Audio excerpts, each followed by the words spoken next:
கவனிப்போம். திருவிருந்து ஆராதனை நீங்க தாமதமாய் வருவதும் தப்பு, அறகுறையா வந்துட்டு போறதும் தவறு, வராம வீட்டில் இருக்கிறதும் தப்பு, வராம வீட்டில் இருக்கிறதுக்கு அறகுறையா வந்துட்டு போறது நல்லது. இங்கிலீஷ்ல ஒரு பழமொழி ஒரு வார்த்தை சொல்லுவாங்க, something is better then nothing அப்படின்னு சொல்லுவாங்க. ஒண்ணுமே இல்லாததுக்கு ஏதாவது செய்யறது நல்லது. அதுக்கு அப்புறம் ஒரு வார்த்தை இருக்குது. அது என்ன வார்த்தை அப்படின்னா, something is better then nonsense என்ற ஒரு வார்த்தை இருக்கிறது. Nothing is better then nonsense அப்படின்னு சொல்லுவாங்க. அப்படி என்னதுன்னா, நீ கிறுக்குத்தனமா செய்யறதுக்கு நீ ஒன்னும் செய்யாம இருக்கிறது நல்லது. அதுபோல வராம இருக்கிறதுக்கு வந்துட்டு போறது நல்லது. நம்ம என்ன செய்யறோம், நான் சொல்றது நல்லா கவனிங்க. ரெண்டு பேரால எனக்கு சமாதானம் போச்சு. யார் ரெண்டு பேரால? இந்த அம்மாவாலையும் இந்த அம்மாவாலையும் எனக்கு சமாதானம் போச்சு. நல்லா கேட்டுக்கோங்க, நான் சொல்றது தவறா இருந்தா மன்னிச்சுக்கோங்க. ஒரு அம்மா எங்க சபைக்கு வராம வந்துட்டு இருந்தாங்க. அவங்க ஊனம், அவங்க ஆட்டோ வச்சு தான் வரணும். அதனால அவங்க வராம இருந்தாங்க கொஞ்ச நாளைக்கு. நான் அந்த அம்மா வீட்டுக்கு போயிருந்தேன். அப்ப அந்த அம்மா வீட்டுக்கு போகும்போது நான் கேட்டேன், ஏமா 3 மாசம் ஆச்சு கோயிலுக்கு வரலன்னு கேட்டேன். உடம்பு இல்லையா வரலன்னு, சூழ்நிலை சரியில்லை அப்படி இப்படின்னு. அந்த அம்மாவுக்கு ஒரே ஒரு பொண்ணு. நான் கேட்டேன், உன் பொண்ணு இப்ப ஸ்கூல்ல படிச்சுட்டு இருக்கிறாள்ல? ஆமா. இப்ப அவன் பொண்ணு அடிப்பட்டு நடு ரோட்ல கிடக்கிறான்னு சொன்னா என்னமா செய்வேன்னு கேட்டேன். நல்லா கவனிங்க, 2 கை 2 கால் வரல. இப்போ உங்க பொண்ணு அடிபட்டு கிடக்கிறான்னு சொன்னா என்னமா செய்வீங்கன்னு கேட்டேன். என்ன சொல்லுவீங்க நீங்க சொல்லுங்க. கரெக்டா எப்படி போவீங்க? உங்களுக்கு 2 கை 2 கால் எப்படி போவீங்க? ஆட்டோ ஸ்ட்ரைக்கு பதில் சொல்லுங்க. சொல்லுங்க. பக்கத்து வீட்டுக்காரன் வண்டிக்காரன் பூட்டிட்டு போயிட்டான். சொல்லுங்க, சொல்லுங்க சீக்கிரம் சொல்லுங்க, பிரசங்கத்துக்கு போகணும்ல. யாரும் இல்ல, பதில் சொல்லுங்க.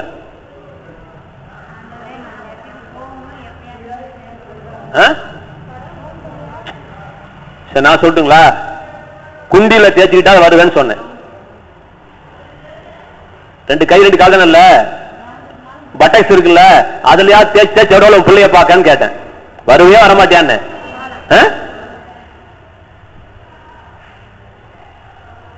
அதுக்கு வர முடியுது, கோயிலுக்கு வர முடியாதான்னு கேட்டேன்.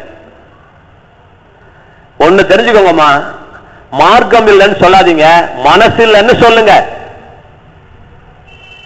மார்க்கத்தை பத்தி பேசாதீங்க. Where there is a will, there is a way என்று ஆங்கிலத்தில் சொல்லப்பட்டிருக்குது. தமிழ்ல மனம் எங்கே உண்டோ அங்க என்ன உண்டு? கவனிங்க. போகணும்னு என்ன வந்துருச்சுன்னா போயிடுவாங்க. நான் சில நேரத்தில் சில பேர்த்துட்டு கேட்பேன், ஏமா போன் பண்ண நேரம் இல்லையான சூழ்நிலை சரியில்லைங்க, முடியலைங்க, நம்ம போக்காசிட்டாங்க அப்படிம்பாங்க. இதே ஒரு காதலன் காதலிய விட்டு பிரிச்சு இன்னொரு கல்யாணம் பண்ணி வச்சாச்சு, அவன் புருஷன் செத்து போயிட்டான், போனவங்க கிடக்குது. இந்த அம்மா வந்து காதலனுக்கு காதலன் போன் பண்ணுவாரு, 12 மணிக்கு போன் பண்றேன்னு சொல்லியிருக்காரு. இந்த அம்மா புத்தி இங்க செத்து போன போனத்து மேல இருக்குமா, அங்க வரக்கூடிய போன்ல இருக்குமா?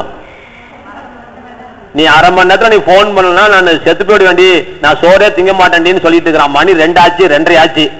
இந்த அம்மா போனதுக்கு இவன் புருஷன் செத்து 1 மணி செத்து இருக்கிறான். அவன் காதலன் சொல்லி இருக்கிறான், நீ போன் பண்ணாதான் நான் என்ன செய்வேன், நான் சாப்பிடுவேன்னு அவங்களுக்கு ஒரு அக்ரிமெண்ட். இதெல்லாம் கதைக்கு சொல்றாங்க, கதைக்கு உங்களுக்கு புரியுறதுக்காக ஒரு கதை. இப்படிலாம் இருக்கான்னு கேட்காதீங்க. இந்த அம்மா மணி 2:30 ஆச்சு, என் காதலன் சாப்பிடாம இருப்பானே அப்படின்ட்டு ஒண்ணுக்கு போற சாக்கிலையாவது போயிட்டு பாத்ரூமுக்குள்ள இருந்தாவது போன் பண்ணுவாளா, பண்ண மாட்டாளா? இல்ல எனக்கு தெரியல, சொல்லுங்க. இப்ப புருஷன் செத்து போச்சா பொண்டாட்டி பாத்ரூம் போக கூடாதா? போக கூடாதா? இல்ல கஞ்சி பிடிச்சு இழுத்துக்குவாங்களா? அங்க போயாவது ஒரு போன் போட்டு, ஐயா என் புருஷன் செத்து போயிட்டான், ஐயா அதான் ஏன் பண்ணல, நீயா சாப்பிடியா அப்படின்னு சொல்லாம சொல்ல முடியாதா? அப்ப நான் என்ன சொல்ல வரேன், மனசு இருந்தா அங்க என்ன இருக்கும்? மனசு இருந்தா மார்க்கம் இருக்கும். என்ன இருக்கும்? மார்க்கம்னா தெரியுமா? வழி. மார்க்கம்னா வழிங்க. ஒரு காரியம் செய்யறதுக்கு வழி தேவையில்லைங்க, மனசுல வரணுங்க. அது திருவிருந்துக்கு போகணும்னு ஒரு எண்ணம் உங்களுக்கு இல்லையா நான் கேட்கிறேன். இந்த அம்மாவால முடியலன்னு சொல்றேன், அவன் பையன் அடிபட்டு கிடந்தானா 7 மணிக்கு வந்துருமா வந்திருக்காதா? சொல்லுங்க, நம்ம யதார்த்தத்தை பேசுவோம். உன் புருஷனை யார சண்டை போட்டு இருக்காங்க, 4 பேர் அடிச்சிட்டு இருக்காங்கன்னு சும்மா சொன்னா அந்த அம்மா ஓடுமோ ஓடாதா? அப்ப எங்க வந்து தெம்பு உனக்கு? ஏன் திருவந்து வர முடியல நான் கேட்கிறேன். இன்னைக்கு திருவிருந்து ஆராதனை நம்ம போகணும்னு நம்ம முயற்சி பண்ணணுங்க.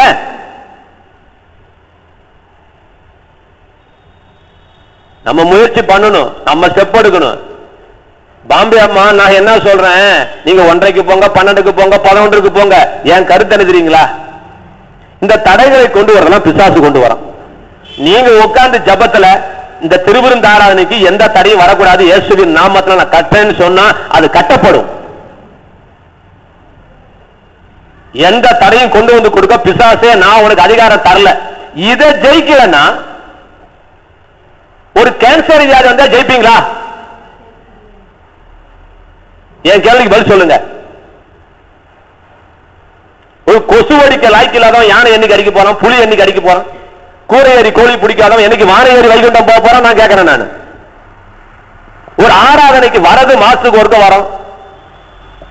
அந்த ஒரு ஆராதனைக்கு தடையை தாண்டி என்னால வர முடியல, இந்த தடை அந்த தடைனா என்ன தடை நான் கேட்கிறேன். தடை வருங்க, பேய் உருவான அவன் சத்தியத்துக்காக. இங்க வந்தாதான் நீ உருப்பிட்டுருவிய, அங்க போனா காசு தாங்க கிடைக்கும், அதை உருப்பட வைக்க முடியாது. அதை காசு சம்பாதிக்க வழி சொல்லிதரா நினைக்காதீங்க, அதை உங்க சாகடிக்கிறதுக்கு வழி சொல்லித்தரோம். என்ன சொல்லித்தரோம்? சாகடிக்கிறதுக்கு வழி சொல்லித்தரோம். அப்போஸ்தலர் நடவடிக்கை 5ஆம் அதிகாரம் எடுங்க. உங்களுக்காக பிரசங்கம் வருது, பிரசங்கத்தை திருவிருந்து விட்டுட்டு நான் வேற பண்ண வேண்டியதா இருக்குது. அப்போஸ்தலர் நடவடிக்கை 5ஆம் அதிகாரம் 1ல இருந்து வாசிப்போம். அனனியா என்னும் பேருள்ள ஒருவன், இல்லைங்க நீங்க வாசிக்கிற சத்தம் எனக்கே கேட்கல, அப்புறம் அவங்க வர டர்ருபுருன்னு அப்ப நான் என்ன செய்யட்டும், பேசாம நானே வாசிச்சிடலாம். சரி நானே வாசிக்கிறேன் கேளுங்க, மைக்கில் வாசிக்கிறேன். அனனியா தமிழ் தெரியுமா நல்லதுக்கும்? ஒருத்தர் பேரு அனனியா, அவ பொண்டாட்டி பேரு சப்பீரா. அனனியா என்னும் பேருள்ள ஒருவனும், அதுக்கு முந்தின வசனத்தை வாசிக்கிறேன் கேளுங்க, அதுக்கு முந்தின வசனம் நான் வாசிக்கிறேன் கேளுங்க. தனக்கு உண்டாயிருந்த நிலத்தை விட்டு அதன் கிரயத்தை கொண்டு வந்து அப்போஸ்தலருடைய பாதத்திலே வைத்தான். அந்த காலத்தில் என்ன செஞ்சாங்க அப்படின்னு சொன்னா புரியுதுங்களா? நிலங்களையும் வீடுகளையும் உடையவர்கள் அவைகளை விற்று விற்கப்பட்டவைகளின் கிரயத்தை கொண்டு வந்து அப்போஸ்தலருடைய பாதத்திலே வைத்தார்கள். அவனவனுக்கு தேவையானதுக்கு தக்கதாக பகிர்ந்து கொடுக்கப்பட்டது. அவர்களில் ஒருவனுக்கும் ஒன்றும் குறைவாய் இருந்ததில்லை. சீப்ரு தீவானும் லேவியனும் அப்போஸ்தலராலே ஆறுதலின் மகன் என்று அர்த்தம் கொள்ளும் பர்னபா என்னும் அறுபேர் கொண்டவனாகிய யோசே என்பவன் தனக்கு உண்டாயிருந்த நிலத்தை விற்று அதன் கிரயத்தை கொண்டு வந்து அப்போஸ்தலருடைய பாதத்திலே வைத்தான். இப்ப என்ன நடக்குது புரியுதுங்களா? ஆண்டவரை இயேசுவை தெய்வம் என்று தெரிந்த உடனே இயேசுநாதர் திரும்பி வருவார்னு சொன்ன உடனே எனக்கு சொத்து வேணாம், பத்து வேணாம், எனக்கு பரலோகம் தான் முக்கியம். அத்தனை பேரு சொத்தை வித்து காசு எதை கொடுத்துட்டான்? ஆண்டவர்ட்டியா ஊழியக்காரன் கால கொண்டு வச்சுட்டான். இப்ப ஊழியக்காரன் என்ன செய்யறான் புரியுதா? உனக்கு எத்தனை பிள்ளைங்க? 5 பிள்ளைங்களா? இந்தா ஒரு 50,000 வச்சுக்கோ, அந்தமா அந்த வச்சுக்கோ, இந்த நீ 7 பிள்ளையா அந்த 70,000 வச்சுக்கோ, உனக்கு 2 பிள்ளையா அந்த 2,000 வச்சுக்கோ அப்படின்னு சொல்லி சரிசாவுனா பிரிச்சு கொடுத்து எல்லாரும் சந்தோஷம் சாப்பிட்டு இருந்தாங்க. நல்ல கவனிங்க, இது கத்தர் வித்து கொண்டாந்து கொடுன்னு சொல்லலைங்க. இவங்களுக்குள்ளாகவே பக்தி ஏற்பட்டு, நான் சொல்றது புரியுதுங்களா? போன வாரம் ஞானஸ்தானம் எடுத்து வச்சு ஒரு பொண்ணு பாஸ்டர் ஐயாவுக்கு தெரியும், ஒரு மோதிரத்தை காணி கொடுத்துச்சு. நான் கேட்டேன், ஞானஸ்தானம் எடுக்கும்போது 10 ரூபா கூட காணிக்க எடுத்து தராத ஆட்கள் உட்காந்துட்டு இருக்கிறீங்க, அது அர்த்த பிரச்சனை. அந்த அம்மா மோதிரம் கொடுத்துச்சு. நான் கேட்டேனா? கேட்கல. துறையூர் சபைக்கு ஒரு விசுவாசி வந்துட்டு இருக்கிறாங்க. அந்த பையனுக்கு இந்த செய்தி போடுமேன்னு பயந்துகிட்டு இருக்கிறேன். இருக்கிறதுலே மகாமட்டமான வேலை அவங்க குடும்பத்தார செஞ்சுட்டு இருக்கிற வேலை. அந்த குடும்பத்துல பிறந்து சபைக்கு ஒரே ஒரு தடவை வந்திருக்கிற, அப்படி அதுவும் வெளியூருக்கு போறதுனால ஜெர்மன்ட்டு போறதுக்காக வந்து அப்படி துபாயில இருக்கிற, அப்படி பாட்டு ஏற்றி கொடுங்க மெமரி கார்டுன்னு சொல்லி மெமரி கார்டில் பாட்டு ஏற்றி கொடுத்தேன். அதெல்லாம் ஒரு செய்தி ஏற்றி கொடுத்துட்டேன். எப்படியோ செய்தி போயிடுச்சு. அந்த செய்தியை கேட்டு மாசம் 5,000 ரூபாய் காணி காமிச்சிட்டு இருக்காரு சார். இதே துறையூர்ல இன்னொரு விசுவாசி இருக்கிறாரு. நாங்க ஜெபம் பண்ணி பிளஸ் 2 படிச்சதுல இருந்து படிக்க வச்சு இன்னைக்கு டாக்டர் பட்டம் வாங்கி இன்னைக்கு அமெரிக்க தேசத்துல 1,50,000 ரூபாய் சம்பாதிச்சிட்டு இருக்கிறார். எவ்வளவு? 1000 ரூபாய் இன்னும் எனக்கு என்ன வரல, காணிக்கன்னு வரல. சரி கிடக்கட்டும்.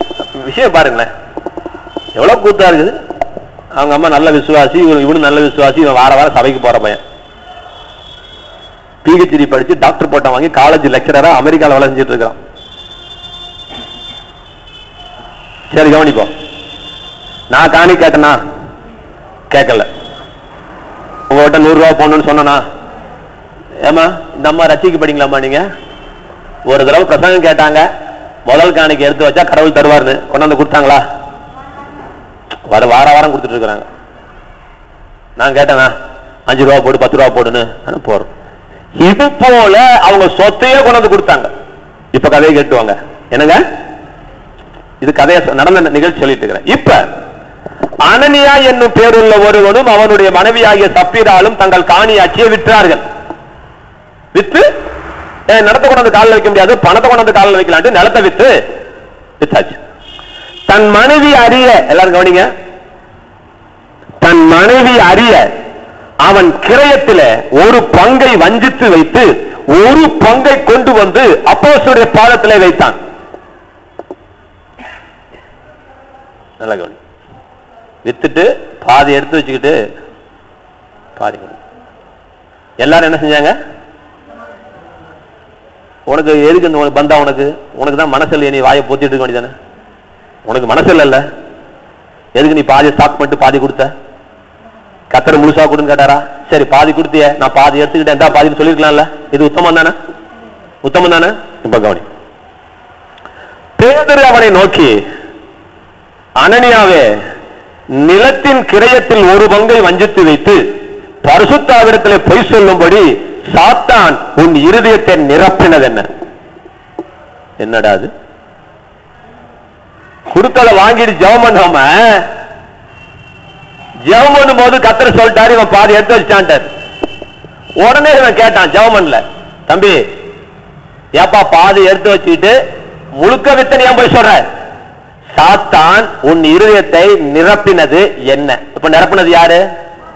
சாத்தான் என்ன சொன்னா, டே உனக்கு பாதி இருக்கட்டும், உனக்கு காசு லாபம். அதுக்குதான் அந்த பாயிண்ட் எடுத்தேன்.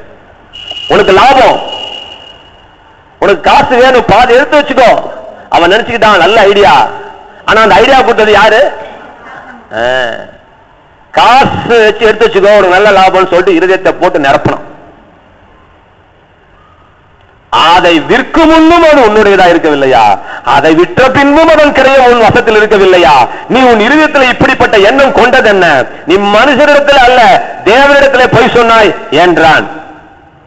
அனனியா இந்த வார்த்தைகளை கேட்கவே விழுந்து ஜீவனை விட்டான். என்னாச்சுங்க? என்ன அர்த்தம்? செத்துட்டான். அப்படி பேசுங்க, சும்மா சுத்தி வளைச்சலாம் உயிரே போயிட்டான், அதுல செத்துட்டான். சார் என்ன ஆயிட்டாரு? செத்துட்டானா? இப்ப கவனி. இவங்களை கேள்விப்பட்ட யாவருக்கும் மிகுந்த பயம் உண்டாயிற்று. வாலிபர் எழுந்து அவனை சீலையில சுற்றி வெளியில எடுத்துக்கொண்டு போய் அவனை அடக்கம் பண்ணினார்கள். பொண்டாட்டி போய் சொல்ல வேணாமா? அடக்கம் பண்ணியாச்சு. ஏறக்குறைய 3 மணி நேரத்துக்கு பின்பு அவனுடைய மனைவி நடந்ததை அறியாமல் உள்ளே வந்தார். புருஷனை காணாமேன்னு கேட்டு உள்ளுக்குள்ள வந்தான். பாசு வீட்டுக்கு போனாரே, இன்னும் காணாமே அப்படின்ட்டு, பாசர் எங்க வீட்டுக்காரர் வந்தாரா அப்படின்னு கேட்கறதுக்காக இவ யார் வரா? இப்ப பாரு, பேதுரு அவனை நோக்கி, நிலத்தை இவ்வளவுக்குத்தானா விற்றீர்கள் எனக்கு சொல் என்றான். அர்த்தம் புரியுதா சார்? நான் என்ன சொல்றேன், 50 ரூபாய்க்கு வித்தேன் சார், 25 ரூபா நான் எடுத்துக்கிட்டேன், நாங்க 25 ரூபா நான் செருப்பல் அடிப்பனவங்களா? எனக்கு அடிக்க ரைட்ஸ் இருக்கா? கிடையாது. உண்மையை தானே சொல்லியிருக்கணும் இல்லையா? இப்ப இவன் புருஷகாரன் செத்ததுனால இவனுக்கு பயம் வந்துருச்சு. இப்ப இவனும் செத்து போயிடுவா, இவளை காப்பாத்தி விட்டுருவோம், இவன் உண்மையை சொல்ல வச்சிருவோம். அதனால ஒரு க்ளூ கொடுக்கறான், பரீட்சைக்கு பிட்டு கொடுக்கறது மாதிரி. லட்சுமணன் ஆன்சர் வரணும், டைரக்டா சொல்லக்கூடாது. ராமன் ராமன் ராமன் அவன் என்ன நமக்கு வரும் அப்படின்னு சொல்லலாம். நீ க்ளூ கொடுக்கறான். இவன் பாரு பாவம், இவனும் செத்து போயிடக்கூடாது இல்லையா அப்படின்ட்டு, ஏமா இவ்வளவுக்கு தாமா வச்சியா அப்படின்னு ஒரு கேள்வி கேட்டான். எனக்கு சொல்லு என்றான். அதற்கு அவள், ஆம் இவ்வளவுக்குத்தான் என்றான். என்னது? பேதுரு அவளை நோக்கி, கர்த்தருடைய ஆவியை சோதிக்கிறதுக்கு நீங்கள் ஒருமனப்பட்டது என்ன?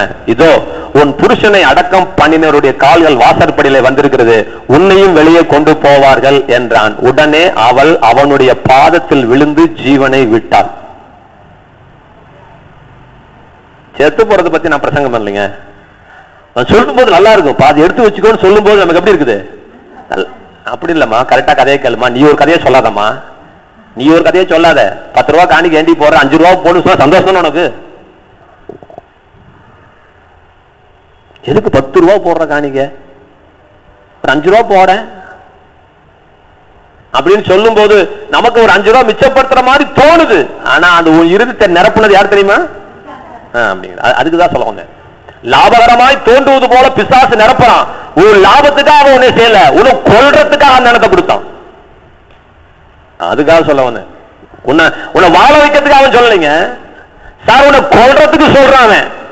உனக்கு பார்க்கறதுக்கு லாபம் போல தெரியுது, உன்னை கொல்றதுக்காக சொல்றான். இந்தப்பா யாரு பேர் என்ன பால், உனக்கு நான் சொல்லிடுறேன். என்கிட்ட கர்த்தர் ராத்திரி ஜெபத்துல சொன்னார். இப்பவும் சொல்றேன், வேலை இல்ல அது இல்ல இது இல்லைன்னு சொல்லாத. இப்ப சொல்லு, வேலை கிடைச்சா முதல் சம்பளம் கர்த்தருக்கு, தசம கர்த்தருக்கு நீங்க தீர்மானம் பண்ணு. நீ அமெரிக்கா போனாலும் சரி, சிங்கப்பூருக்கு போனாலும் சரி, நீ எந்த கொம்பனுக்கு போனாலும் நீ உங்க ஆய்க்கு நீ புள்ளதாயா நீ? ஐயா ஞானஸ்தானம் எடுக்காதவன் நீங்களா? ஞானஸ்தானம் எடுக்கலாதான் நீங்க? சரியா. ஒரு பஜ்ஜி கடைக்காரன்ல போய் பஜ்ஜி சுடும் போது முதல் பஜ்ஜி யாருக்கே போடுறான் தெரியுங்களா? பாத்திருக்கீங்களா? முதல் பஜ்ஜியை தூக்கி அந்த அடுப்புக்கல்ல போடுவான் தெரியுங்களா? டீக்கடையில முதல் காப்பியை கொண்டு வந்து கடவுளுக்கு வைப்பான் தெரியுமா உங்களுக்கு? சைட்ல வைப்பாங்க. அது யாருக்குன்னு வைக்கிறான்? நாய்க்கா? தெரியுது இல்லைங்க? அவன் எந்த ஸ்கூல்ல போய் எதுங்க யாரும் கத்து கொடுத்தா அப்படி? ஏன் ஆண்டவரை கும்பிடுற உனக்கு இல்ல நான் கேட்கிறேன். இது இல்லாதனால தான் இப்படி இருக்கிறோம். கடவுளை நாம் எப்படி கனம் பண்ணணும் நமக்கு தெரியல. கடவுளை எப்படி உயர்த்தணும், எப்படி வாழ வைக்க, எப்படி நம்மளை கர்த்தர் வாழ வைக்கிறார், அவர் என்ன திட்டங்களை நமக்கு வைத்திருக்கிறார் என்று நமக்கு தெரியவில்லை.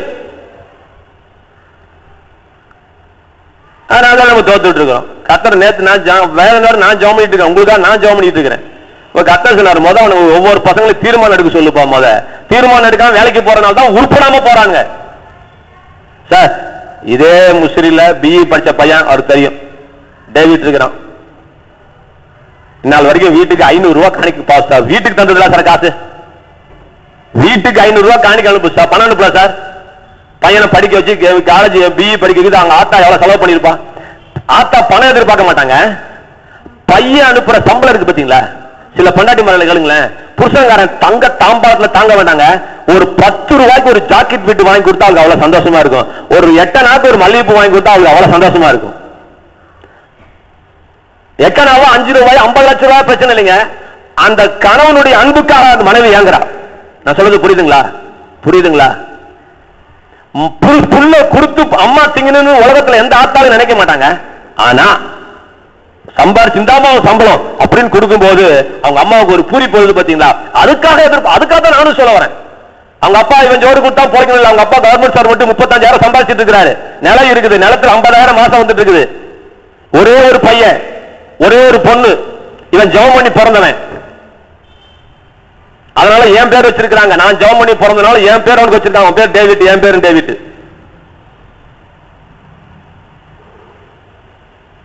நான் உங்களுக்கு சொல்றேன் கேளுங்க, ஆடு மாடு வளர்க்கறது போல புள்ளைய வளர்க்க கூடாது. புள்ளைய கர்த்தரை வளர்க்க சொல்லல, அவனை ட்ரெயின் அப் பண்ணுங்கிறார். பிள்ளையாண்டானை நடத்த வேண்டிய வழியிலே அவனை நடத்து. Train up your child in the way in which he should go. எந்த வழியில அவன் போகணுமோ அந்த வழியில போகும்படி அவனுக்கு ட்ரெயின் அப் பண்ணு என்று கர்த்தர் சொன்னார். நல்ல விளைங்க கவனிங்க. ஆடு புல்லு போட்டா வளருதுங்க, புள்ளைக்கு சோறு போட்டு மாடு மாதிரி வளர்க்கிறவன் பிள்ளைய. உன் பிள்ளைய நீ வளர்க்கிற விதத்தில் என்ன செய்யணும்? நீங்க சொல்லுங்க, வளர்க்கணும். ஆடு மாதிரி வளர்க்காத, மாடு மாதிரி வளர்க்காத பிள்ளைய. எங்க அக்காளுங்க பிள்ளைய வளர்த்தா, எங்க அக்கா மகன் தான் பிஇ தான் படிச்சிருக்கான். அதுக்கு மேல ஒரு எழுத்து கூட அவனும் படிக்கல சார். எங்க அக்கா அம்மா எம்இ முடிச்சிருக்கானா? அவன் எம்இ முடிச்சிருக்கானா? அவனும் பிஏ தாயா. இன்னைக்கு அவன் 1.5 லட்சம் ரூபாய் சம்பள வேலையை விட்டு என் படிப்புக்கு தகுந்த வேலை இல்லைன்னு சொல்லி தூக்கி எறிஞ்சிட்டு துபாயில இருந்து வேலையை தூக்கி எறிஞ்சிட்டு பாம்பேல வந்து 65,000 வேலையில கஷ்டப்பட்டு இருக்கிறான். ஏன்னா என் மூளைக்கு தகுந்த வேலை இருக்குது, என் படிப்புக்கு தகுந்த வேலை இங்க இருக்கு, நான் வரேங்க. நானும் அந்த அப்படி வரமாட்டேன், எனக்கு தேவை சம்பளம் போயிட்டே இருப்பேன். அவன் என்ன சொல்றான், நான் படிச்ச படிப்புக்கு வேலை இல்ல அப்படின்னு சொல்லிட்டு 1.5 லட்சம் ரூபாய் வேலை விட்டு 60 லட்சம் வேலைக்கு வச்சிருக்கான். இப்ப 65 லட்சம் 65,000 சம்பாதிச்சிட்டு இருக்கிறான். இன்னும் இந்த வருஷத்துக்குள்ள 1 லட்சம் தாண்டிடும் அவனுக்கு. ஏன் சார் அப்படின்னா இந்த நிமிஷம் வரைக்கும் அவன் தசமபாத்திலையும் காணிக்கையிலும் கரெக்டா இருக்கிறான். ஒரு சின்ன விஷயம் தானே சார், ஒரு சின்ன மேட்டர் தானே. இதே டேவிட் வந்து சம்பளத்தை கொடுத்துருக்கானா? கிடையாது. தசமபா கொடுக்கறானா? கிடையாது. காணிக்கை தரானா? கிடையாது. சீனி தரானா? கிடையாது.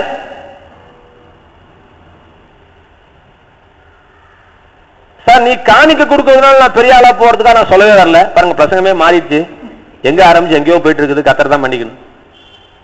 எதுக்காக சொல்ல வந்த அந்த உதாரணம்லாம் அவங்களுக்காக எடுத்தேன், வேற எதுக்கோ எங்க அக்கா பொண்ணுக்கு எதுக்கோ போயிட்டேன் நான்.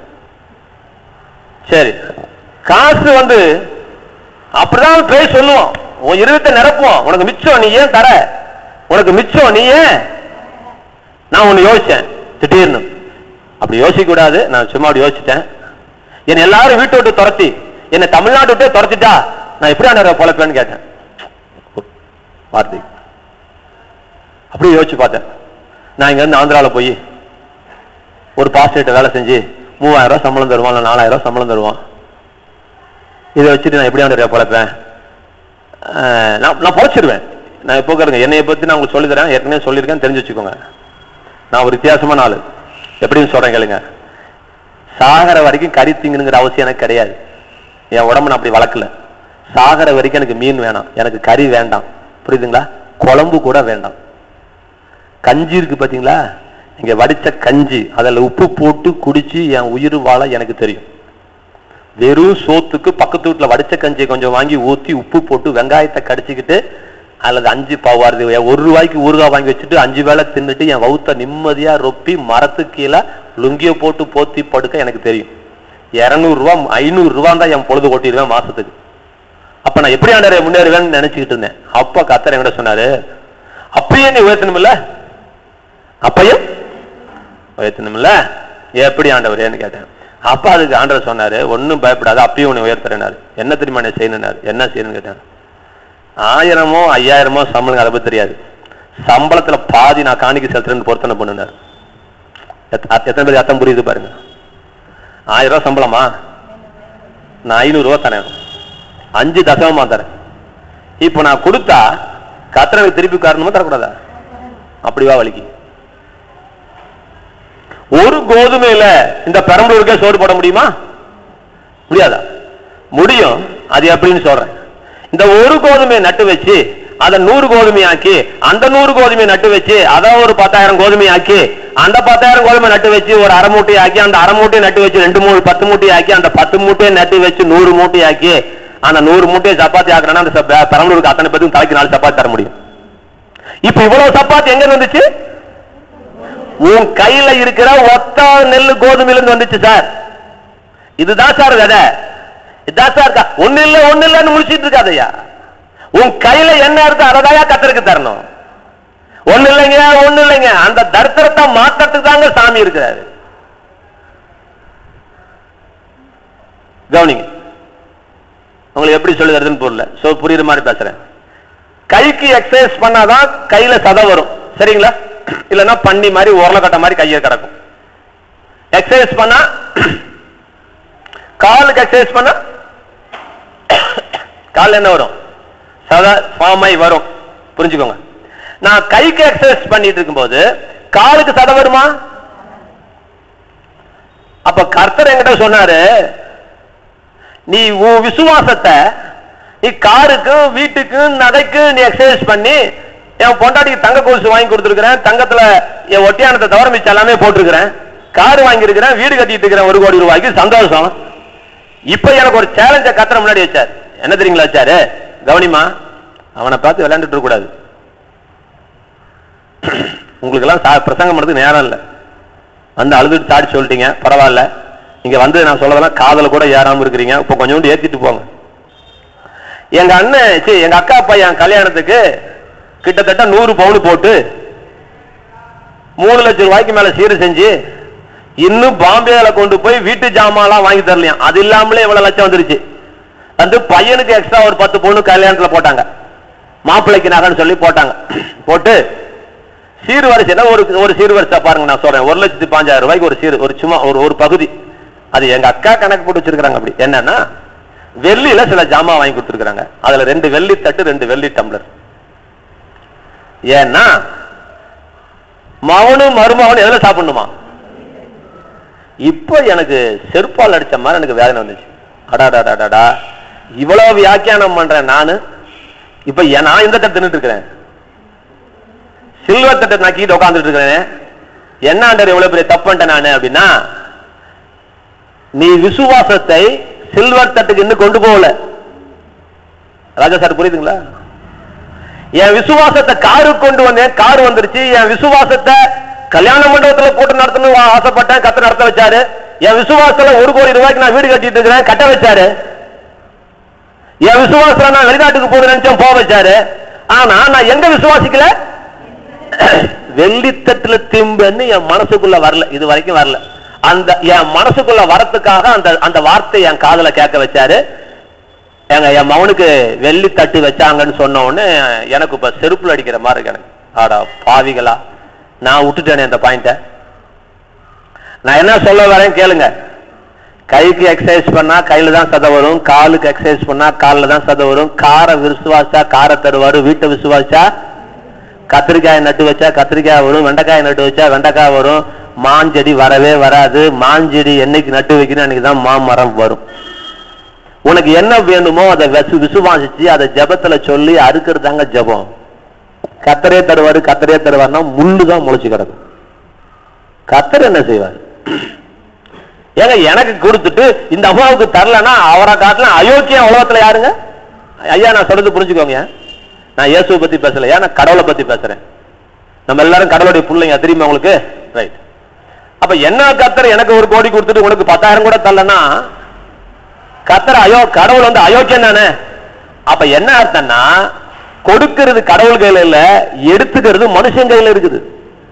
ஐயா புரிஞ்சுக்கோங்க, நான் சொல்றது கொஞ்சம் கஷ்டமா இருந்தாலும் புரிஞ்சுக்கோங்க. புதுசா உங்களுக்கு எல்லாம் புரியும், நீங்க புரிஞ்சுக்கோங்க. 2 கை குழந்தைங்க, அம்மா 2 குழந்தைங்களுக்கும் பால் தர வேண்டிய சூழ்நிலை. ஒரு குழந்தைக்கு பால் கொடுத்து ஒரு குழந்தைக்கு பால் கொடுக்கலாம், யார் தப்பு? நல்ல அம்மாவோட தப்பு. இப்ப பிள்ளைங்க வளர்ந்துருச்சு, அம்மா பிரியாணி ஆக்கி வச்சு சாப்பிட்டு வெளியே போயிட்டா, ஒரு பையன் சாப்பிட்டு நிம்மதியா தூங்குறான், ஒரு பையன் சாப்பிடாம இருக்காங்க. போய் யார் தப்பு? அப்ப புரியுதுங்களா? இப்ப தப்பு யார் மேல வருது? இது போல ஆண்டவர் ஆசீர்வாதத்தை வச்சுட்டு உனக்கு எவ்வளவு வேணுமோ எடுத்துக்கொண்டார். கொடுக்கிறது அவர் கையில இருந்தா எல்லாத்துக்கும் சரிசமமா கொடுத்துட்டு பாருங்க ஆண்டவன். புரியுதுங்களா பாப்பா? உனக்கு புரியுதா? 11th கொடுக்கிறது ஆண்டவன் கையில இருந்தா ஆண்டவன் எல்லாத்துக்கும் சரிசமமா தான் கொடுப்பான். ஒரு கண்ணுக்கு வண்ணி ஒரு கண்ணுக்கு சுண்ணாம்பி ஆண்டவன். அப்ப கொடுக்கிறது ஆண்டவன் கையில இல்லைங்க, எடுக்கிறது நம்ம கையில இருக்குதுங்க. எடுக்கிறது யார் கையில இருக்கு? நம்ம கையில இருக்குது. நம்ம தான் ஆசீர்வாதத்தை எடுத்துக்கொள்ள வேண்டும். ஆண்டவன் தருவான் ஆண்டவன் தருவான் உட்கார்ந்துட்டு இருக்காதீங்க. ஆண்டவன் தர மாட்டான், நம்ம தான் ஆசீர்வாதங்களை எடுத்துக்கொள்ள வேண்டும். சரி, 1 கொரிந்தியரின் புத்தகம் 10ஆம் அதிகாரம்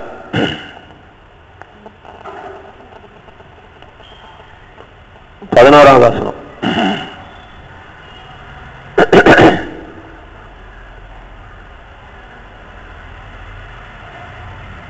நான் வாசிக்கிட்டேன். இவைகள் எல்லாம் திருஷ்டாந்தங்களாக அவர்களுக்கு சம்பவித்தது. அர்த்தம் புரியுதா பாருங்க. நான் எதுக்கு வாசிக்கிறேன்?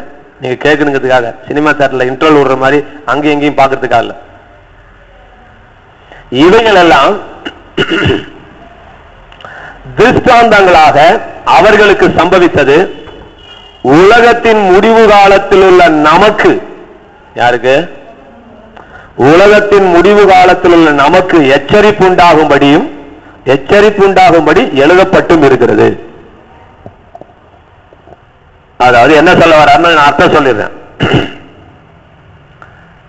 இஸ்ரவேல் ஜனங்கள்னு ஒரு கூட்டத்தார் இருந்தார்கள். அவங்க தான் ஆண்டவருடைய பிள்ளைகளாக இருந்தார்கள். அவங்க எகிப்திலே அடிமையாக இருந்தார்கள். அவர்களை தேவன் மோசே என்கின்ற மனிதன் மூலமாக விடுதலை செய்து கொண்டு வந்து பாலும் தேனும் ஓடுகிற கானான் தேசத்துக்குள்ளே நான் கொண்டு போய் சேர்க்கிறேன் என்று சொல்லி வாக்கு பண்ணி தேவன் அவர்களை வெளியே கொண்டு வந்தார். சரி, கொண்டு வரும்போது வழியில என்னென்ன நடந்துச்சு என்று சொல்லப்பட்டிருக்கிறது. இப்ப அவர் என்ன சொல்றாரு? இதெல்லாம் திருஷ்டாந்தங்களாக முன்மாதிரியாக அவர்களுக்கு சம்பவித்தது. உலகத்தின் முடிவு காலத்தில் இருக்கிற நமக்கு எச்சரிப்பு உண்டாகும்படி எழுதப்பட்டிருக்கிறது. அத்தம்புரம் சொல்லிட்டே இருக்கிறேன், புரிஞ்சுக்கோங்க. அவங்களுக்கு என்ன நடந்துச்சோ அதுல இருந்து நம்ம பாடம் கத்துக்கிட்டு நம்ம ஒழுங்கா இருக்கணும், எச்சரிப்படையணுங்கிறதுக்காக அவங்களுக்கு அதெல்லாம் சம்பவிச்சது. அவங்களுக்கு உதாரணம் சொல்றேன். துபாயில போயிட்டு ஒரு பொம்பளோட கையை பிடிச்சி இழுத்துட்டானா என்ன நடக்கும்? கல்ல விட்டு அடிப்பாங்களா? கையவே வெட்டிடுவாங்கன்னு கேள்விப்பட்டேன். சரி, கையவே வெட்டிடுவாங்க, கல்லால் அடிக்கிறாங்க, ஏதோ ஒரு பனிஷ்மெண்ட். இப்ப பாலு போகும்போது அம்மா கதை சொல்லி அனுப்பலாம். இது கேள்விப்பட்டுச்சு பாலு அவங்க அம்மா செல்லம்மா சொல்லி அனுப்ப. பாலுக்கு கொஞ்சம் பொம்பளைனா வீக்கு, ஒரு வார்த்தைக்காக. ஏற்கனவே பக்கத்து விட்டு பார்வதியை கையை பிடிச்சி இழுத்துட்டாரு. இப்ப அங்கேயும் போய் இழுத்துட்டா என்ன ஆகும்? அதனால அம்மா சொல்லி அனுப்பாதா? அது மோசமான ஊருப்பான். அங்க ஏற்கனவே ஒருத்தன் கையை பிடிச்சி இழுத்து கையா வெட்டிட்டான்ப்பா, தயவு செய்து நீ என்ன வேணா செய்ப்பா, பொம்பளையை மதம் நிமிந்து பாத்துறாத தம்பி. அந்த நிகழ்ச்சி இப்ப பாலுக்கு என்னவா போச்சு? பாடமாக, எச்சரிப்பாக போனது போல. இப்ப கர்த்தர் சொன்னாரு, இஸ்ரவேல் ஜனங்களுக்கு என்ன சம்பவித்ததோ அதுதான் உங்களுக்கு சம்பவித்துக் கொண்டிருக்கிறது. அவர்களை பார்த்து நீங்கள் பாடம் கற்றுக் கொள்ளுங்கள். அவர்களுக்கு எழுத்துக்குரிய பிரகாரமாய் நடந்தது, நமக்கு நம்முடைய வாழ்க்கையில ஆவிக்குரிய பிரகாரமாய் அது என்ன செய்யுது? நம்ம காணும் விதமா அங்க என்ன பாத்தீங்க? பிரசங்கம் தேவையில்லை.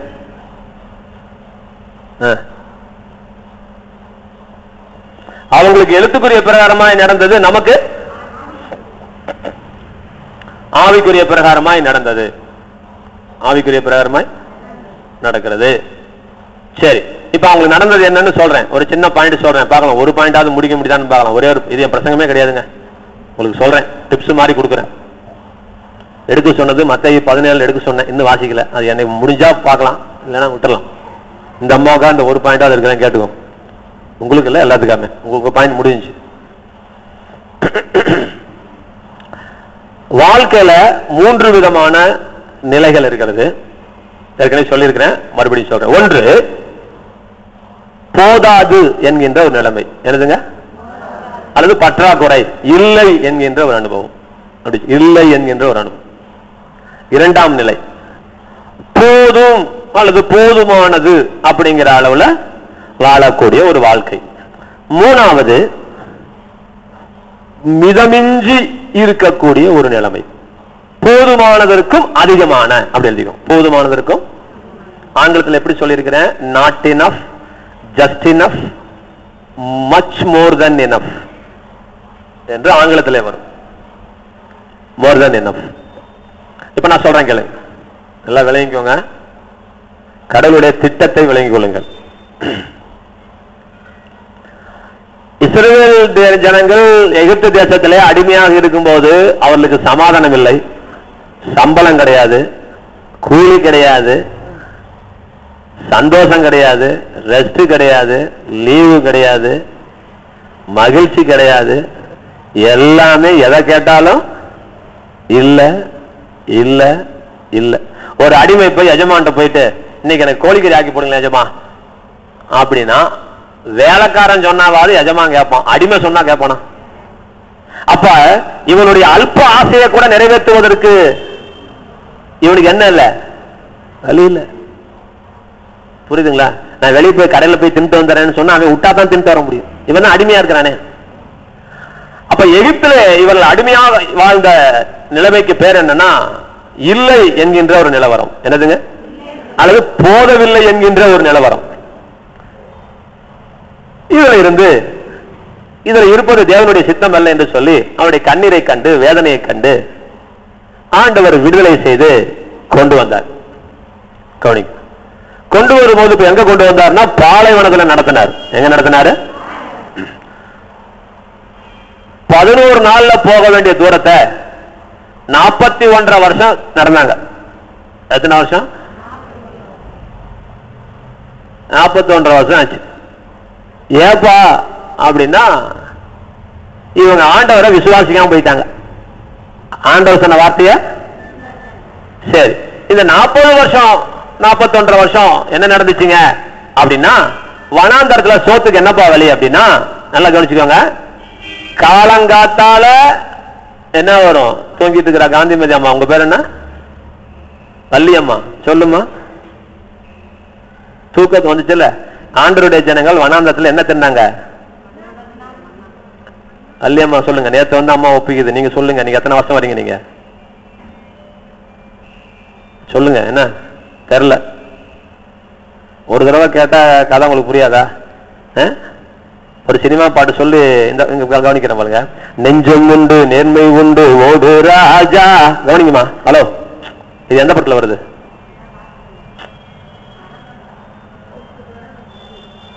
அப்படியா? படம் பார்த்தவங்க சொல்லுங்க. சொல்லுங்கம்மா. நெஞ்சம் உண்டு நேர்மை உண்டு ஓடு ராஜா.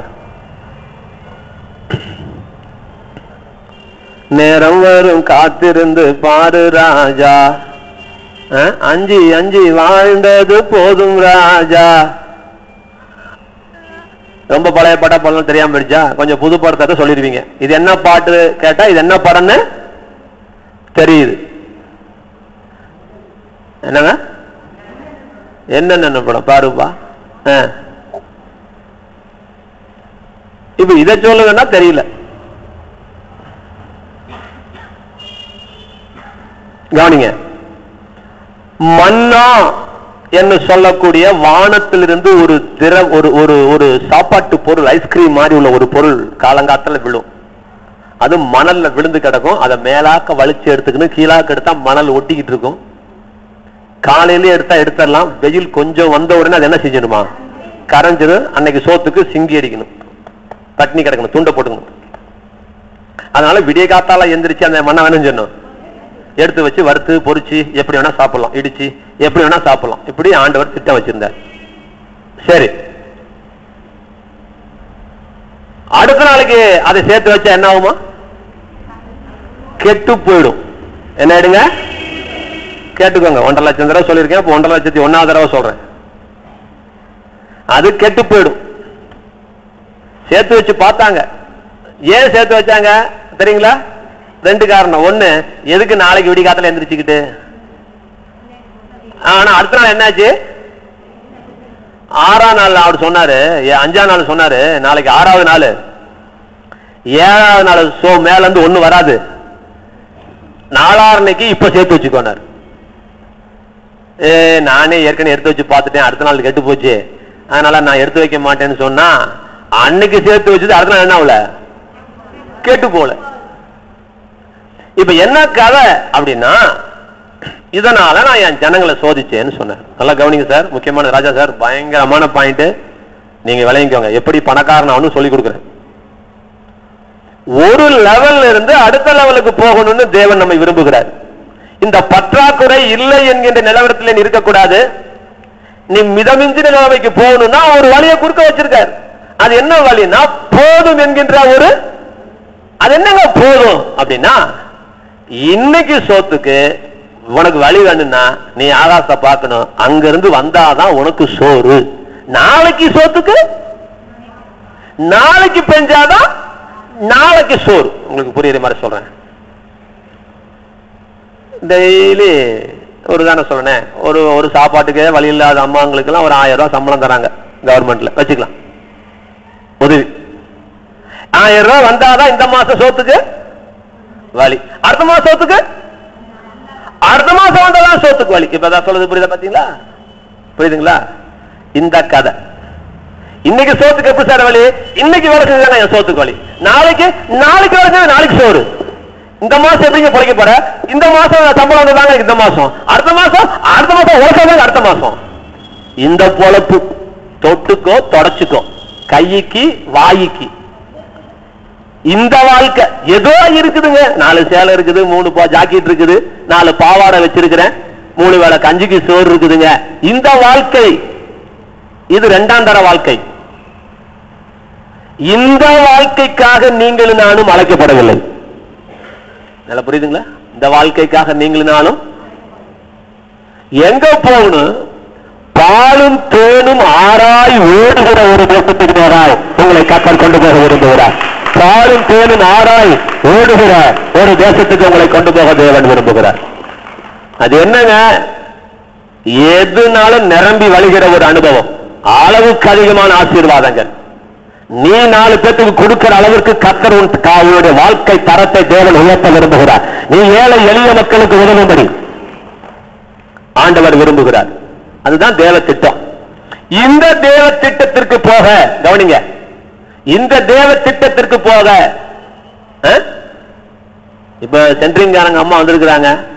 இந்த மாசம் எப்படிங்க பொழுதோடும்? அந்த பில்டிங்ல இருந்து காசு வந்ததாங்க. ஓ ரைட். அதுக்கப்புறம் வேலையால் என்ன செய்வீங்க? புரியுதுங்களா? அப்போ அந்தந்த இந்த நிலவரத்தில் வாழ்வதற்காக தேவன் நம்மளை அழைக்கல. உலகமே அழிஞ்சாலும் என் பிள்ளைக்கு, என் பிள்ளையோட பிள்ளைக்கு உட்கார்ந்து திங்களுக்கு என்ன இருக்குது? இந்த இடத்துக்கு உங்களை கொண்டு வர தேவன் விரும்புகிறார். நல்லா விளைஞ்சவங்க, கர்த்தர் யாருன்னு விளைஞ்சவங்க. இப்ப இந்த இடத்துக்கு வரத்துக்கு என்ன வேலை செய்யணும்? அதான் நான் சொல்லிட்டு இருக்கிறேன். இந்த 2ஆம் நிலவரத்தில் இருக்கிற உன்னை 3ஆவது நிலவரத்துக்கு கர்த்தர் கொண்டு வருகிறார். இப்ப ஒரு காரியம் சொல்றேன். தம்பி எத்தனாவது படிக்கிறான்? 5th. இவனுக்கு 6th இவங்க அம்மா இழுச்சிட்டு இருக்கிறதுனால 6th தூக்கி போட்டுருவாங்களா? இந்த பிரின்சிபாலுடைய வீட்டு நான் சும்மா கட்டி தரேன்னு சொன்னா இவனை 6th போடுவாங்களா? அப்ப என்னதான் செய்வாங்க? நல்லா படிச்சான்னு சொல்லாதீங்க, கரெக்டா பேசுங்க, கரெக்டா பேசுங்க. ஆண்ட்ராய்டு பிள்ளைங்க நீங்க எக்ஸாம் எழுதி அந்த எக்ஸாம்ல பாஸ் பண்ணத்தான் போகணும். அப்படி பேசுங்க. இவன் எவ்வளவு படிச்சு நமக்கு என்ன? இவன் பரீட்சை எழுதி பாஸ் பண்ணாதான். அப்ப கேள்வி, ஏன் பரீட்சை வைக்கிறான்? பரீட்சை வைக்காம பாஸ் பண்றது சொல்லுங்க. 5ஆம் கிளாஸ் கணக்கே உனக்கு பதில் தெரியலன்னா 6ஆம் கிளாஸ் கணக்கு உனக்கு எப்படி புரியும்? உதாரணத்துக்காக சொல்ல வரேன். என்னங்க? 5ஆம் கிளாஸ் கணக்க உனக்கு புரியலன்னா 6ஆம் கிளாஸ் கணக்கு உனக்கு எப்படி புரியும்? சொல்லுங்க. அங்க போய் ஃபெயில் ஆகல. அதனால 5ஆம் கிளாஸ் பாடத்தை நீ படிச்சு பாஸ் பண்ணாதான் நீ 6ஆம் கிளாஸ் பாடத்தை படிக்கிறதுக்கு மண்டைக்கு மூளைக்கு அறிவு வரும். உன்னை பரிச்சை வைக்கிறது உங்க அம்மா அப்பாவை பிடிக்காம நீ ஃபெயில் ஆக்கிறதுக்காக இல்ல, உன்னை எப்படியாவது 6ஆம் கிளாஸுக்கு தள்ளி விட்டுணுங்கிற நல்ல நோக்கத்துக்காக உனக்கு என்ன வருது? பரிச்சை வருகிறது. நல்லா கவனிச்சுட்டே வாங்க. அது போல 3ஆவது நிலைக்கு நீ போக போகிறாயே, இந்த 2ஆவது நிலையை நீ பாஸ் பண்ணினாயா? இந்த 2ஆவது நிலையில என்ன கற்றுக் கொடுத்தாரு? விசுவாசத்தை தேவன் கற்றுக் கொடுத்தார். அது என்ன விசுவாசம்? இன்னைக்கு சோத்துக்கு இன்னைக்கு நான் சோறு கொடுத்தனே, நாளைக்கு சோத்துக்கு நான் நாளைக்கு சோத்தை கொடுத்தனே, உன் வாழ்நாள் முழுக்க உன்னை போஷிக்க என்னால் முடியுமா? முடியாதா? ஆண்டவரை நம்பி வாழ்கின்ற அந்த அனுபவத்துக்கு நேராய் வர வேண்டும். இங்கேயே நீ பாடம் கத்துக்கணும். இங்கேயே என்ன செய்யணும்? இங்க நான் கொடுக்கிற 10 ரூபாயில நீ காணிக்க தருகிறாயா? தசமபாகம் தரியா? ஏழைகளுக்கு கொடுக்கிறாயா? இதெல்லாம் ஆண்டவன் பார்க்கிறான். இந்த 10 ரூபாயில நீ ஆட்டிட்டு கிடந்தா நீ 1 லட்சத்துல ஆட்டியே ஆட்ட மாட்டியா? அதுக்காகத்தான் இங்க நம்மள விரல விட்டு ஆட்டுறது ஆண்டவர். இது எவனுக்கும் புரியறதில்லை. இங்க எனக்கு பணம் தேவை இல்லைங்க, அவனுக்கு பணம் தேவை இல்லைங்க, கர்த்தருடைய வார்த்தை தேவை.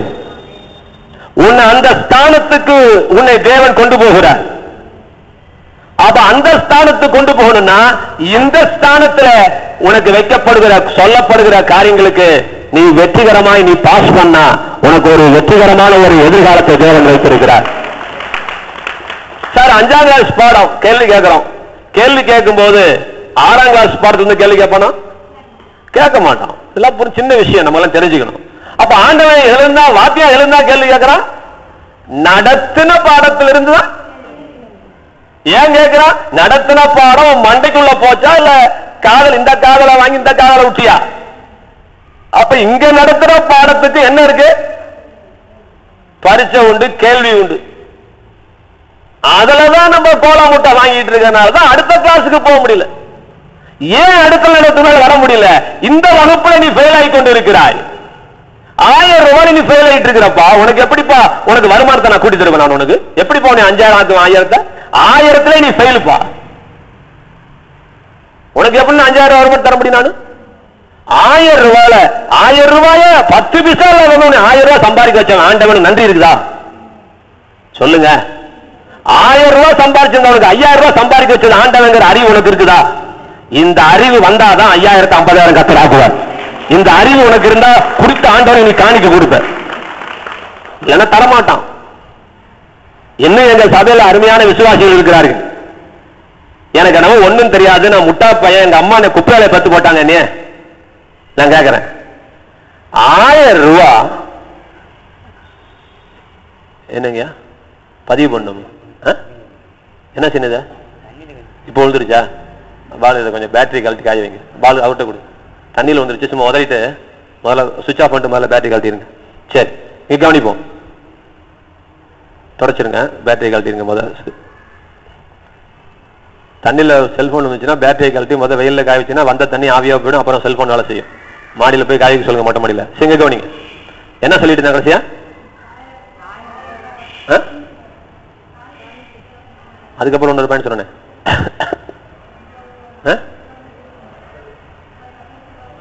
நம்ம சபை விசுவாசி பத்தி அதை பத்தி சொல்லிடுறேன். அனாதை பணம் எவ்வளவு தந்துட்டு இருக்காங்க இப்ப? 1000 ரூபாய் தசம்பம் எவ்வளவு?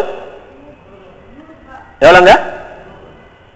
50 ரூபாய் கொடுத்துட்டு இருக்கிறாங்க இந்நாள் வரைக்கும். எனக்கு என்னன்னு சொல்லி இல்ல, காணிக்கனா ஒத்துக்குவேன்.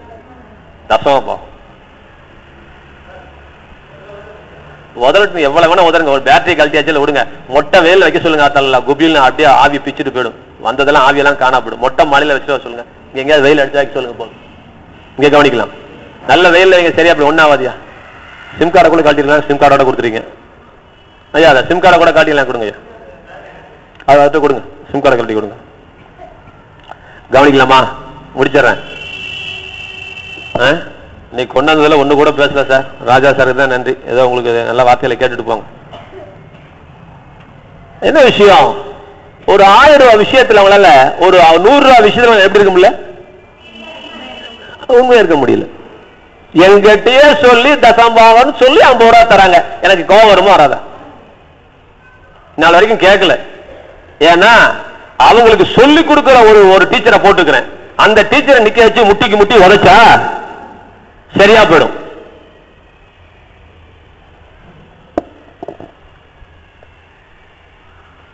அவங்களுக்கு அவங்க சொல்லி தரது சரியில்லைங்க. 1000 ரூபாய் அனாதை பணம் வாங்கிட்டு 50 ரூபாய் காணிக்க கொடுத்துட்டு தசமபான்னு சொல்லிட்டு போனா இது எவ்வளவு பெரிய சாபம். இது யாரை ஏமாத்துற வேலை? உன்னை யார் 50 ரூபாய் கேட்ட அதையும் தூக்கிட்டு போ. கடைசியில் டாக்டர் போய் 45,000 கொடுத்துட்டு வவுத்த கிழிச்சுட்டு அப்படின்னு படுத்துக்கட, நெஞ்சை கிழிச்சுக்கிட்டு முதுகு வச்சுட்டு படுமா? நீ ஏற்கனவே படுத்தாமா தான். நீ அந்த அம்மா படுத்தும் புத்தி வருதா? இன்னைக்கு வீடு போய் சேர்றது யார் கையில இருக்கு? ஆண்டவங்க இருக்குங்க. கை ஒடிஞ்சு போச்சு, கால் ஒடிஞ்சு போச்சுன்னு ஆபீஸ் ஆஸ்பத்திரி போக மாட்டியா? அங்க அவுக்குறல்ல, சொல்லுங்க. என் கடவுளுக்கு அவுக்க வேண்டியது அவுத்தா நீ எங்கெங்கெல்லாம் தேவையில்லாம அவுக்க வேண்டாம், அவுக்காம இருக்கணுமோ அங்கெல்லாம் கத்தர் கட் பண்ணி போடுவார். புரியுதுங்களா? கோச்சிக்காம எந்திரிங்க சார், தப்பா நினைச்சுக்காதீங்க. இவங்க பொண்ணுக்கு 1,00,000 பேருக்கு ஒருத்தருக்கு வரக்கூடிய ஒரு வியாதி வந்திருக்குது. உலகத்திலேயே இன்னும் மருந்து கிடையாது. என்னங்க நான் வச்சுக்கோங்க. நான் இன்னைக்கு சேலஞ்சு பண்றேன், புரியுதுங்களா? அதிகபட்சம் நான் சொல்றேன். அடுத்த வருஷம் இந்த நேரத்துக்கு அடுத்த வருஷமே தாசின்னு சொல்றேன், இருந்தாலும் பரவாயில்ல. இந்த பொண்ணுக்கு இவங்க பொண்ணுக்கு சுகமாகலன்னா நான் என் பிரசங்கத்தை விட்டுட்டு ஓடிடுறேன். நான் பந்தயம் கட்டுறேன். நான் ஓடிடுவேங்க. இவங்களுக்கு விசுவாசம் இருக்கோ இல்லைங்க? நான் ஆராதிக்கிற தேவன் செத்து போன தெய்வம் அல்ல, மண்ணல்ல, மரம் அல்ல, மரக்கட்டை அல்ல. நான் கும்பிடுற தெய்வம். உட்காருங்க, செய்வார். இதுக்கு நீ எத்தனை லட்சம் கொடுத்தாலும் ஈடாகுமா? கர்த்தர் நம்மளோடு உயிரோடு இருக்கிறாரு. உன்னை எப்படி எல்லாம் ஆக்குறான்னு கனவு கொண்டுட்டு இருக்கிறாரு. அந்த கனவெல்லாம் பாழாக்குறது யாருன்னா நம்ம பாழாக்கிட்டு இருக்கிறோம். எப்ப சார் 1வது இருந்து 2வது போவான்? 1வது பாஸ் பண்ணா 2வது போவான். நீ ஏன் 2ஆம் கிளாஸ் போகல? 1ஆம் கிளாஸ் பாஸ் பண்ணல, 2ஆம் கிளாஸ் போல சார். கர்த்தர் 1வது பாஸ் பண்ணி 2வது போட்டார். இப்ப 3வது கிளாஸுக்கு முன்னால போக முடியும். இருக்கிறதே 3 கிளாஸ்.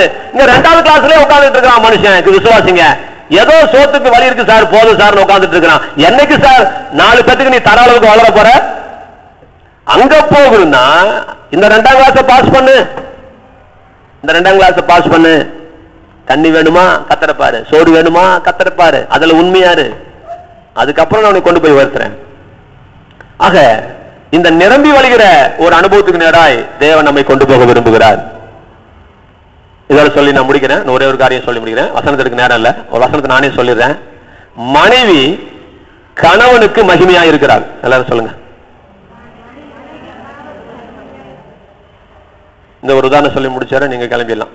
மனைவி, நீங்க திருவிருந்து ரெடி பண்ணுங்க. யாராவது ஊத்துறதா ஊத்தி வைங்க. எல்லாரும் சொல்லுங்க. மனைவி, அவங்கள பார்க்க கூடாது, என்னை பார்க்க. மனைவி கணவனுக்கு மகிமையா இருக்கிறாள். இப்ப என்னங்க அர்த்தம்? என்ன பாலு சார், ராஜா சார், என்ன அர்த்தம்? சரி, நான் சொல்லுறேன். ஐயா கவனிக்கிறீங்களா? எங்க கவனி. இயேசு சொன்னாரு, நானே நல்ல மேய்ப்பன். நானே. ஒரு ஊர்ல ஒரு 10 ஆடு மேய்க்கிறவன் இருக்கிறான். என்னங்க, நல்லா கவனிச்சுக்கோங்க. உங்களுக்கு ஒரு 100 ஆடு வாங்கிட்டீங்க, ஒரு ஆளை போடணும். இந்த 10 பேத்துல யாரை போடுவீங்க? 10 பேத்து ஆட்டையும் பாக்குறீங்க. ஒருத்தன் ஏற்கனவே 90 ஆட்டை தொலைச்சிட்டு உட்கார்ந்து இருக்கிறான். ஒருத்தன் கட்டு இருக்கிற ஆடெல்லாம் வத்தலும் தொத்தலுமா கிடக்குது. இதெல்லாம் பார்க்கும் பொழுது நான் சொல்றது புரியுதுங்களா? இப்ப நம்ம எவன் கிட்ட போய் ஆட்டை கொண்டு போய் சேர்ப்போம்? அதுல யார் நல்லவன் எவன்? இப்ப நான் என்ன சொல்ல வரேன்னா, எவன் ஆட்டை கொடுக்கணும்னு மேய்ச்சிட்டு இருக்கிறானோ, எவன் கிட்ட ஆடு நல்லா இருக்குதோ அவன் தான் ஆட்டை ஒழுங்கா பாத்துக்கிறான். அப்ப ஆடு மேய்ப்பனை நம்ம எதுல தெரிஞ்சு கொள்றோம்? அவன் மேய்க்கிற ஆடுல இருந்து தெரிஞ்சு கொள்றோம். சரி, போனோம்னு சொல்றேன் கவனிங்க. இந்த பையன் இப்ப கொலை பண்ணி ஜெயிலுக்கு போயிட்டானா, இவன் பேரு பேப்பர்ல வருமா, உங்க ஆத்தா பேரு உங்க அப்பா பேரு வருமா? நல்லா கேட்கணும். அங்க அங்க ஊத்திட்டே இருந்தாலும் செல்லமா இங்க கேட்டுட்டே இருக்கணும். சரி, கோச்சிக்காது பாருங்க, அம்மா பேர் சொல்றேன்னு. சரி, உனக்கு அம்மா எனக்கு அம்மா. கவனி, என்ன சொன்ன? யார் பேரு கேடுது? பையன் பேரா? அம்மா பேரு? என் மானத்தையே வாங்குறியாடா? என்னது சொல்றேன், புரிஞ்சு? ஒரே விஷயம் தான், முடிஞ்சிருச்சு. இவன் கிழிஞ்ச சட்டை போட்டு போறான். யாருக்கு கேட்ட பேரு? எனக்கா சொல்லக்கூடாது. இவன் தலை செய்வாம போறான். இப்ப பாருங்க, இவன் ஃபர்ஸ்ட் கிளாஸ் மார்க் வாங்குறான். இப்ப கவனி, இதுதான். அப்ப தாயினுடைய மகிமை எங்க தெரியுதுன்னா, பிள்ளைங்கிட்ட தெரியுது. மகன் தாயின் மகிமையாக இருக்கிறார், பெற்றோரின் மகிமையாக, ஆடு மேய்ப்பனின் மகிமையாக இருக்கிறது. இப்ப இந்த அர்த்தத்துல கர்த்தர் சொல்றாரு, நான் சொல்றது புரிஞ்சுட்டீங்களா? மனைவி கணவனுக்கு மகிமையாக இருக்கிறார். அப்படின்னா ஒரு மனைவி இருக்கிற சந்தோஷத்தை கண்டு, சமாதானத்தை கண்டு, இவன் புருஷன் எப்படிப்பட்டவன்னு பொண்டாட்டியை பார்த்து சொல்லணுமா? எத்தனை பேத்துக்கு புரியுது? புரியலையா? ஒரு பொண்டாட்டியை கண்டு இவன் புருஷன் எவ்வளவு நல்லவன்ட்டு யாரை பார்த்து சொல்லணுமா? அந்த அளவுக்கு பொண்டாட்டி வச்சிருக்கணுமா புருஷன் அப்படின்னு கர்த்தர் சொல்றாரு. நல்லா இருக்கு வசனம். எப்படி கொண்டு போய் குத்துறாரு. இத சொல்லிட்டு நம்ம புருஷன் பொண்டாட்டி நினைச்சிட்டு இருக்காதீங்க. இப்போ ஒரு கதைக்கு வர பாருங்க. அவருதான் புருஷன், நம்ம தான் பொண்டாட்டி. கை தட்டுங்களா? அப்படித்தான் ஆண்டவர் சொல்றாரு. இப்ப புரியுதா பாருங்க. அப்ப நீங்களும் நானும் நல்லா இருக்கிறது கண்டு பேர் யாருக்கு போதான்? எப்படி? மேய்ப்பன்கிறத எடுத்துக்கோ. நம்ம தான் ஆடு, அவர் தான் யாரு? மேய்ப்பன். அவருடைய ஆடெல்லாம் சொத்தலும் வத்தலுமா இருந்துச்சுன்னா மேய்ப்பனுக்கு எப்படி மகிமை போகும்? அப்ப மேய்ப்பன் நல்ல மேய்ப்பன்னா ஆடு எப்படி இருக்கணும்? அப்ப நீங்களும் நானும் கொழு கொழுன்னு ஒரு நன்மையும் குறைபடாம இருந்தாதான் கர்த்தருடைய நாமம் மகிமைப்படும். ஸ்தோத்திரம் ஆண்டவரே, ஸ்தோத்திரம் ஸ்தோத்திரம் ஸ்தோத்திரம் ஸ்தோத்திரம். நம்ம எல்லாரும் கண்களை மூடுவோம், எல்லாரும் கண்களை மூடுவோம். நான் வளவளன்னு பேசலாம், நான் ஷார்ட்டா முடிச்சிட்டேன். பிரியமானவர்களே, நான் கர்த்தருடைய இருதயத்தை பேசிட்டு இருக்கிறேன். நீங்க நல்லா இருக்கணும்னு தேவன் விரும்புகிறார். நீங்க வெற்றியுள்ள வாழ்க்கை வாழ வேண்டும். நிரம்பி வழிகிற ஒரு ஆசீர்வாதத்தோடு, வழிந்து ஓடுகிற ஒரு ஆசீர்வாதத்தோடு, போதும் என்பதற்கும் அதிகமான ஒரு நிலவரம். அது பணத்திலையும் சரி, டிரெஸ்லையும் சரி, புள்ள குட்டியிலையும் சரி, எல்லா விஷயத்திலையும் சரி, எல்லா விஷயத்திலையும் நிரம்பி வழிகிற, பாலும் தேடும் ஓடுகிற ஒரு கானான் தேசத்தை தேவன் வைத்திருக்கிறார். உனக்காக தேவன் வைத்திருக்கிறார். அந்த இடத்துக்கு நம்ம போய் சேரணும். நீ நல்லா இருக்கிறதா, உன் பையன் நல்லா படிக்கிறதா உனக்கு பேரு. உன் பையன் நல்லா சுத்தமா ட்ரெஸ் பண்ணிட்டு போறதுதான் பாரு, இவங்க ஆத்தா எப்படி பிள்ளைய வளர்த்திருக்கிறா பாரு, அவன் நல்ல நீட்டா மரியாதையா வரவங்களை வாங்க போங்கன்னு பேசினா பாரு, ஒரு அம்மா பிள்ளை எப்படி வளர்த்திருக்கிறா பாரு. அப்ப பையனை பார்த்து அவங்க அம்மாவுக்கு பேரு வருதுங்க. அதைத்தான் கர்த்தர் சொன்னாருங்க. மனைவி கணவனுக்கு மகிமையாக இருக்கிறார். மனைவி கணவனுக்கு மகிமையா இருக்கிறார். ஆட்டை பார்த்து மேய்ப்பன் எப்படிப்பட்டவன் என்று எடை போடுகிறோம். ஸ்கூல்ல பசங்க வாங்குற மார்க்கை பார்த்து அந்த ஸ்கூல் எப்படிப்பட்ட ஸ்கூல் என்று எடை போடுகிறோம் அல்லவா? பிரியமானவர்களே, அதே போலதான் கர்த்தர் சொல்றாரு, நீங்க நல்லா இருக்கிறதாங்க எனக்கு பேரு. நீ லொக்கு லொக்குன்னு விரும்பிக்கிட்டு ஏசுனால சுதந்திரம்னா ஒரு நாய் கோயிலுக்கு வருமா? நீ வீட்டுல வழக்கமா சண்டை அடிச்சு போயிட்டு மயிர்புடி சண்டை போட்டுட்டு இருந்தா பக்கத்து வீட்டுக்காரன் என்னைக்கா சபைக்கு வருவானா? நீங்க நல்லா இருந்தா தாங்க கர்த்தருக்கு பேரு. நம்ம தாங்க கர்த்தருக்கு மகிமையை வாங்கி தரணும். நீங்க நம்பர் 1 இருக்கணும்னு கர்த்தர் விரும்புறாருங்க. எதுலயுமே நம்பர் 2 நீங்க இருக்க கூடாதுங்க. எல்லாத்திலுமே நம்பர் 1 இருக்கணும். கைகளை காட்டி எல்லாத்திலுமே நம்பர் 1 போதுங்க. பணமா போதும், சேலையா போதும், நகையா போதுங்க. எவ்வளவு கருத்துல மாற்றுறது போதும் சாண்டவரே, நிப்பாட்டுங்க, வேற யாருக்காவது கொடுங்க. வருமானமா ஐயா போதுயா, எதுக்கு எவ்வளவு பணம், வீடு கட்டிட்டேன், பங்களா கட்டிட்டேன், எதுக்குங்க போதுங்க அப்படிங்கிற அளவுக்கு கர்த்தர் உங்களுக்கு கொடுக்க விரும்புகிறார். இடையில சின்ன சின்ன பரீட்சைகள் வருகிறது. போன வாரம் சொன்னது போல உன்னோட ஆசையில ஒரு பங்கை கடவுளுக்கு கூடி என்று கர்த்தர் கேட்கிறார். லூக்கால ஒரு மீனும் கிடைக்காம வாடி போயிருந்த பேதுருவை பார்த்து வலைகளை போடுங்கள்னு சொன்னார். எல்லாரும் சொல்லுங்க, வலைகளை போடுங்கள். ஏங்க ஒரு மீன் கூட சிக்கல, நீ இவரென்ன சொல்லிட்டு இருக்கிறாரு? வலைய போடா, மண்டையில அடிதான் போடுவேன். தமிழ்ல தானே சொல்லிட்டு இருக்கிறேன். வலைகளை சொல்லுங்க, சொல்லுங்க. வலைய இல்ல, வலைகளை. வலைக்கும் வலைகளுக்கு வித்தியாசம் இருக்கா இல்லையா? கண்ணு மூடுங்க. வலைகளை போடுங்கள். அப்படி என்னங்க அர்த்தம்? ஒரு வலையிலே 100 கிலோ மீன் கிடைக்குமே, அது பத்தாடா இன்னைக்கு பொழப்புக்கு இல்லைங்க. வலைகளை கொண்டு போ, கடனாக வாங்கிட்டு போ, வலைகளை போடு. நடந்தது என்ன? இவன் போட்ட அத்தனை வலையிலையும் வலை கிழிஞ்சு போற அளவுக்கு கர்த்தர் மீனை கொடுத்தார். படகுல போட்டா படகு புள்ளதாச்சி போல அப்படியே முழுகுது. அவ்வளவு ஆசீர்வாதம். அது என்னங்க வலைகளை போடுதல்? நல்லா சொல்றேன், விளைவிக்கும். பாலு 50,000 ரூபாய் சம்பாதிச்சாலும் சம்பளம் அல்ல, 5 லட்சம் சம்பாதிச்சாலும் சம்பளம் அல்ல. அது மாத்திரம் நான் வச்சுக்கோ. ஏன்னா உன் திறமைய இன்னொருத்தனுக்கு வித்து உன் திறமைய அவன் காசாக்குறான். உன் மண்டைய மூளையை அவன் பயன்படுத்தி அவன் கல்லாத அவன் ரொப்புறான். எங்க அக்கா மகனுக்கு வெக்கம் கட்டு தான் நானும் சொல்லிட்டு இருக்கிறேன். 65,000 65 லட்சம் என்ன? உன் மூளையை வித்து அதை விட அவன் அதிகம் காசு சம்பாதிக்கிறான்.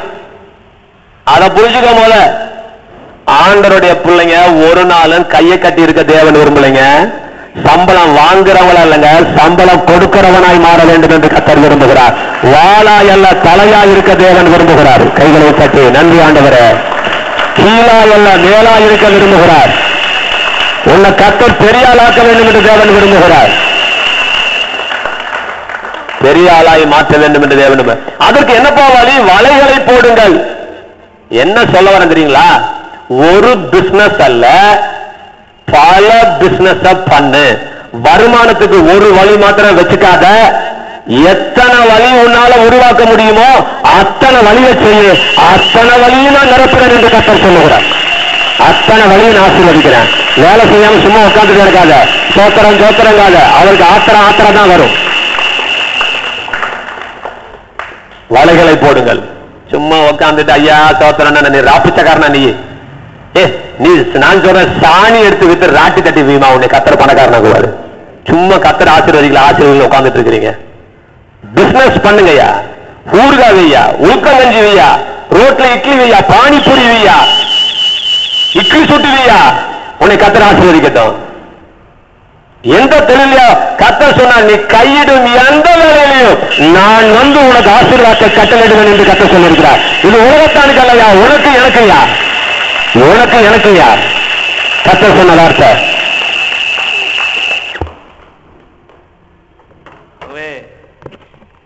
நாம் ஆயத்தப்படுவோம். கத்தர் நம்மை ஆசீர்வதிக்க வைத்திருக்கிறார். இந்த ஆண்டு வெற்றியின் ஆண்டு. இந்த ஆண்டிலே நாம் வெற்றி பெற வேண்டும். ஆமென் சொல்லுங்க. நம்ம எல்லாரும் எழுந்து நிற்போம். திருவிருந்துக்கு ஆயத்தப்படுவோம். திருவிருந்துக்கு ஆயத்தப்படுவோம். சிஸ்டர் நீங்க பாத்துக்கோங்க.